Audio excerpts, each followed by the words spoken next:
Hello, and thank you for joining for the presentation of the on-orbit results from an ultra-low SWaP black silicon star tracker.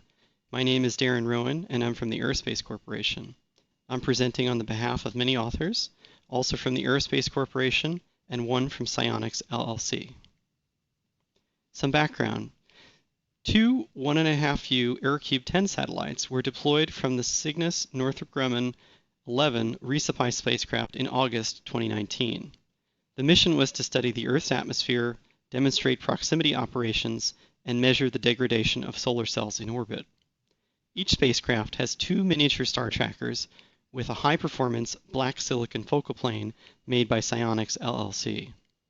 Limited volume motivated the adoption of a much smaller and wider field of view lens than typically used for star tracking applications. As shown here on the bottom right, you can see how the star trackers are integrated into the spacecraft body. Also shown is the mechanical breakdown of the sensor subassembly with a daughter card, lens mount, and commercial lens. More about the hardware. The Psionics XQE0920 CMOS image sensor is shown on the right. It has 1280 by 720 pixel resolution with 5.6 micron pixel pitch. It utilizes proprietary microtexturing technology known as black silicon that modifies the absorption characteristics of silicon. This improves the quantum efficiency as shown on the bottom right. Read noise of 1.8 electrons per pixel at a maximum column amplifier gain is extremely low for a silicon sensor. Dark current of 24 electrons per pixel per second at room temperature is also exceptional. The per unit cost is on the order of hundreds of dollars per sensor. The sensor also employs what is known as deep trench isolation. This is accomplished by placing optical and electrical barriers between each pixel. A rendering from a scanning electron micrograph is shown in the bottom center. Light trapping and extended optical path lengths lead to higher near-infrared sensitivity, as shown in the quantum efficiency curve. The deep trench isolation also enhances sharpness at longer wavelengths. The camera mechanical assembly is shown here. It is comprised of two primary components. First, the main camera board, shown in blue, sits on a stack with other bus and payload electronics. This board services both the star trackers and the payload cameras. 39-pin fine flex cables are used to interconnect the camera subassemblies to the camera main board. The star tracker subassembly volume is only 14.74 cubic centimeters. This is many times smaller than other commercially available star trackers. Part of what allows for that size reduction is the selection of this commercial lens from Marshall USA. It is an M12 mount lens with a 6.3 millimeter focal length, an f2 aperture, and an effective field of view of 61.1 degrees along the diagonal. This commercial off-the-shelf lens retails for a price of $29. It was not originally intended for space application. The camera board and daughter port electrical design is comprised of two components. The main camera board houses an FPGA that manages sensor control, image acquisition, image processing, and storage. It supports up to 5 cameras, although only 4 are utilized for the Aerocube 10 mission. There is also a microchip PIC microcontroller that performs the star tracking and acts as the system supervisor. It also enables on-orbit reprogramming of all aspects of the software. The sensor daughter board receives input clock, reset, and I2 bus signals from the main camera board for sensor control. Images are output over a 12-bit data bus with pixel clock and validity signals. It also has a low-noise analog power supply to support the sensor. It interfaces with the main board via the 39-pin flat flex harness. The embedded software. The FPGA is a Xilinx Spartan 6 with 128 megabytes of RAM. It integrates for multiple missions that can include multispectral cameras, star tracker cameras, and general-purpose context cameras. The key functions in the star tracker mode are to configure the focal plane using the I2C bus, acquire individual frames, store captured frames for diagnostics, and apply a series of filters to identify bright pixels of interest. Memory management is very important. The PIC microprocessor is low power but also has limited working data memory. A full star catalog contains thousands of entries that cannot fit into the working memory of this processor. The catalog is partitioned into numerous regions based on star direction. An initial attitude estimate is provided utilizing other more coarse attitude sensors. This initial estimate can have an error of several degrees. Stars from selected regions near the provided estimate are loaded into memory and formulate a subcatalog. The subcatalog consists of hundreds of stars rather than thousands of stars in the full catalog. The algorithms. Pixel processing and cluster calculation. The star tracker microprocessor receives from the FPGA the intensity and location of the brightest pixels in the image. These pixels are grouped into clusters based on 8-way adjacency. Clusters can be rejected if they are comprised of a single pixel, which is likely to be a new hot pixel not in the rejection list, or if any member in the cluster is along the edge of the focal plane. This is to avoid potential centroid corruption. These intensity-weighted centroid locations and total intensities are then computed for each valid cluster. Bright clusters are candidates for star matching.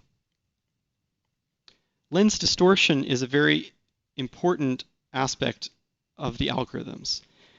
It needs to be compensated for, especially with these commercial lenses. There are 3 elements of lens distortion that are corrected in the algorithms used aboard the Aerocube 10 mission. There is a tip tilt correction that corrects for the rotation of the sensor plane, a radial correction that corrects for distortion due to the lens shape.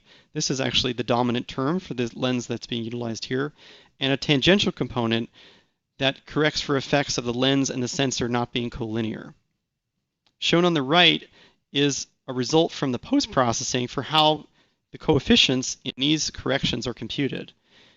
We utilize a very large collection of measurements where stars are tracking across the focal plane in a least squares algorithm to optimize for the minimal error. In the star matching algorithm, the centroids are compensated for the lens distortion and are then converted into direction vectors in a body fixed frame. A subcatalog of stars is loaded into memory containing star direction vectors in an inertially fixed frame, in this case being ECI J2000. Candidate stars and catalog stars are then compared 2 at a time.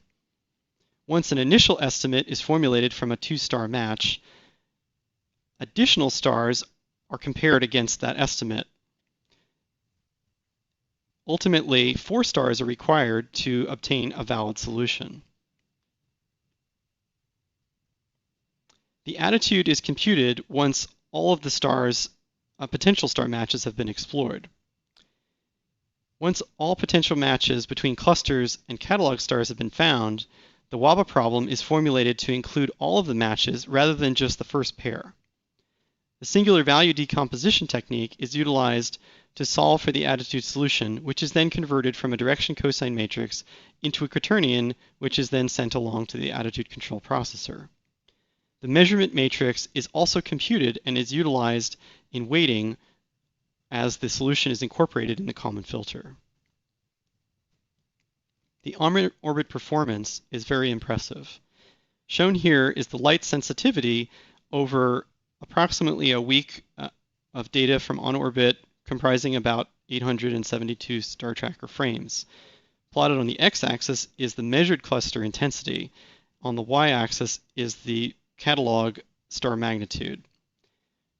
As you can see here, stars down to magnitude 6 can be identified.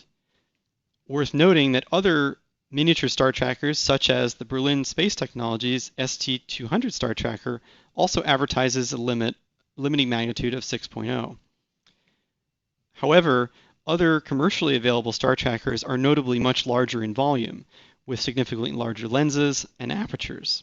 So this sensor has comparable sensitivity performance in a much smaller form factor. Worth noting that all of these data points were acquired with an exposure of 1/4 of a second. The star tracker performance has also been explored as a function of vehicle slew rate. As you can see here on the right, we have looked at both the number of star matches and the residual error in the solution. Both are largely independent of slew rate, and mission slew rates up to 1.3 degrees per second were in the data set that was used here. The individual star matching accuracy is measured by the residual root mean square. As you can see here, there is very little differentiation between the different slew rates. We've also looked at the performance of the common filter residuals, which incorporate the star tracker solutions when they are blended with the gyro measurements. Worth noting that the accuracy is among all three axes is very similar, and this is because of the very large field of view. The star tracker has a fairly large instantaneous field of view of 0.05 degrees.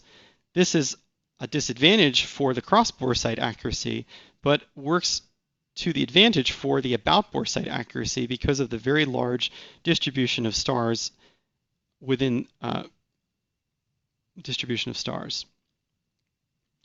The AirCube 10 star tracker is an order of magnitude smaller in volume by many other commercial star trackers, but has roughly comparable about-bore sight accuracy. In conclusion, a miniature star tracker has been developed by the Aerospace Corporation with a high-performance black silicon focal plane made by Psionics LLC. It has exceptionally small volume occupied by the camera subassembly and is multiple times smaller than other commercially available star trackers. Light sensitivity, however, is comparable to commercial units with significantly larger lenses and apertures. This new star tracker will help to expand capabilities and potential applications for CubeSat missions 1.5U and below. The miniaturized star tracker may enable new missions not previously thought possible with existing technology. We would like to thank John Swigert from the Aerospace Corporation for his excellent feedback on the report. Also, a list of references is shown here, and these are also utilized in the research paper that is also available for review.